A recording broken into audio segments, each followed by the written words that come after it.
Let's face it, we've all been there. Someone comes to you and they say, oh, I have a little bit of feedback for you, a little bit of criticism. And all of a sudden you feel that warm feeling rising up in your body, and before you know it, you're in a little bit of a reactive mess. So today's video is all about how do we take criticism at work and react better.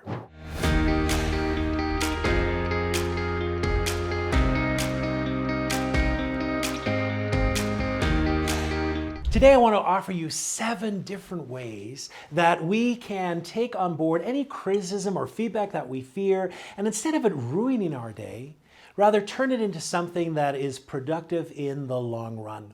I also want you to stay tuned because I've got a great offer for you. It's a free e-course, which is an emotional intelligence roadmap e-course. And so stay tuned at the end. I'll give you little details of how you can get into that and explore some great information on emotional intelligence. You know, there's something about being a scientist, about putting on this magic white coat that makes us go to a space of total curiosity. After all, that's what a scientist is about. Being a scientist is all about exploration. It's all about asking great questions. It's all about uncovering things that we didn't know before. And so, therefore, being a scientist in this situation is that whenever we hear something, can we, instead of automatically reacting, put on the nice scientist coat and ask some great questions? Ask the deeper reality. Ask ourselves, is there something I'm missing here? Is there something I didn't notice?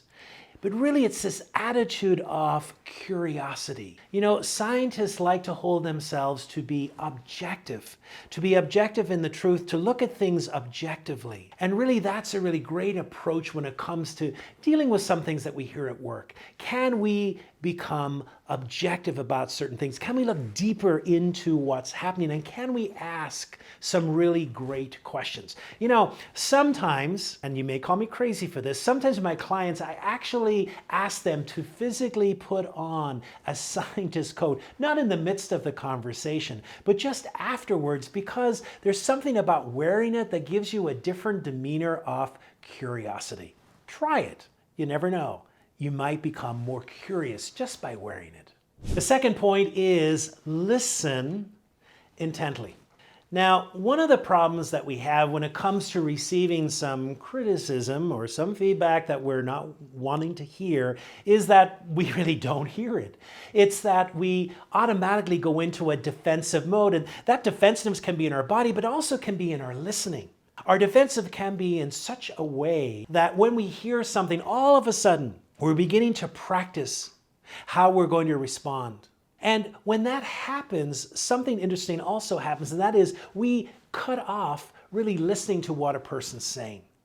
And so we don't listen to the totality of what they're saying. We don't listen to everything that they're saying. And so part of that initial curiosity that we talked about with putting on the scientist coat also comes in listening, in staying with the conversation and listening to everything that is being said and how it's being said.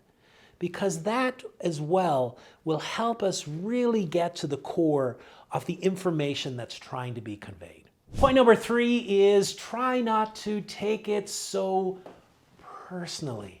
Now I realize, and just from my own life, that's a struggle.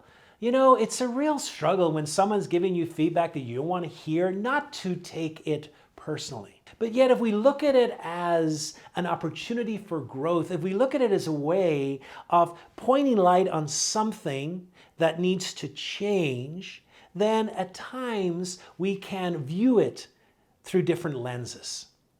One of the helpful things that I found in my own life is that when someone is giving me feedback, or maybe some feedback that's tough, that really requires me to be patient and to listen, I imagine this image of the person's words coming in an arc, and rather than them landing on me, I find them landing on a table. So I use this image.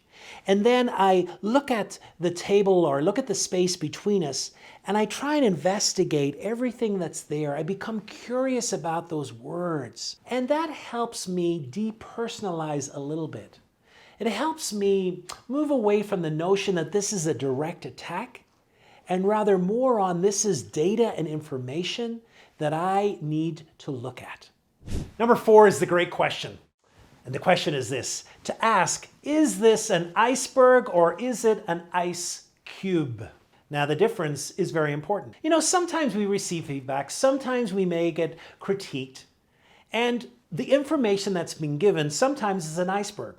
That basically what it is it's a little bit of ice, and it's also pointing to below the ocean, a huge mass of ice that needs to be dealt with. And so sometimes we are given information, which is the tip of an iceberg, which really is information that we need to act upon and deal with in our lives. But sometimes the information we're given is an ice cube floating on the water. What do I mean by that? It disappears. It's really not that important. It's an out layer. And so it's important to ask, who's giving me this information? Why are they giving me this information? Is this information for my good, or is it information just to make a point, etc.? And if it is just an ice cube floating in the water, then don't become annoyed with it. Don't let it break your day. Don't let it change your mood. Just imagine this little ice cube floating on the water and it disappearing, because that's what it is, a throwaway comment.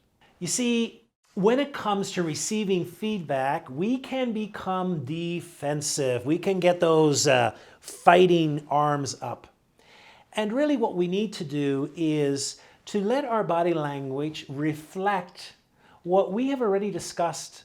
Remember we talked about in point number 1, putting on that scientist code and this spirit of curiosity and this listening? Well, all of that is also reflected in the body language we choose to show up with as well. So checking in with ourselves, checking in, does my stance, does my posture, does my body language reflect curiosity? Is it open? Have I checked in on what tension I'm carrying? You know, sometimes we carry a lot of tension in our jaws and our shoulders and our arms and our fists.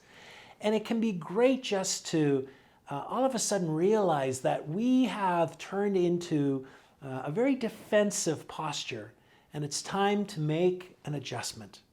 There's a little exercise that I've talked about in many other of my videos, which are called a 7-second reset. It's this ability in the moment to realize that we have been triggered and that it's an opportunity to breathe in, to let the air go to all the different areas in our body in which we feel tension, and then to breathe out, to relax and to change that posture to one of receptivity and curiosity.